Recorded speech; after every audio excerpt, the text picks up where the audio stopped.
city of Dallas has documented preparations that position the region as more than a match site. Dallas is set to host the International Broadcast Center and tournament operations functions at the Kay Bailey Hutchison Convention Center, plus an official FIFA Fan Festival footprint at Fair Park. This matters because it explains why the Arlington Stadium gets labeled Dallas Stadium despite being in Arlington.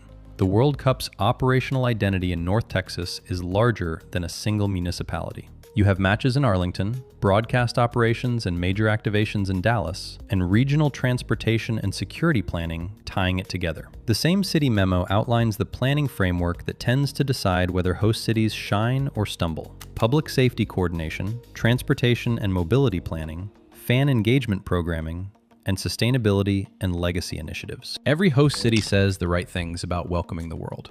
The harder question is whether people can physically get where they need to go on time, day after day. Local reporting in late 2025 highlighted the looming transit strain around the tournament window, describing the World Cup as a sustained surge, effectively weeks of amplified demand, rather than a single peak event.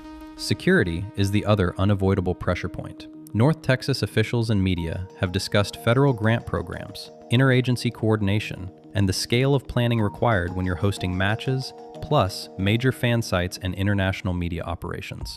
Those details are not background noise. FIFA knows this, which is why the event isn't judged only on what happens between the lines. In a tournament spread across 3 countries and 16 host cities, some venues will be remembered for aesthetics, some for football, and some because they carried the tournament's weight. AT&T Stadium is positioned to be in that last category. It is not a purpose-built soccer cathedral.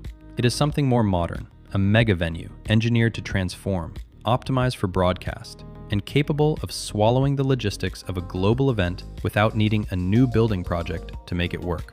FIFA's own communications emphasize the volume of matches the stadium will host and the significance of that semifinal. If the pitch plays well, if transportation holds, and if match days run clean, Dallas Stadium will feel like one of the tournament's central rooms, the place the World Cup keeps returning to, not as a novelty, but as a dependable engine. And if something goes wrong, if grass becomes a headline or transit becomes the story, this venue will also be where those problems are most visible because the spotlight will be there so often.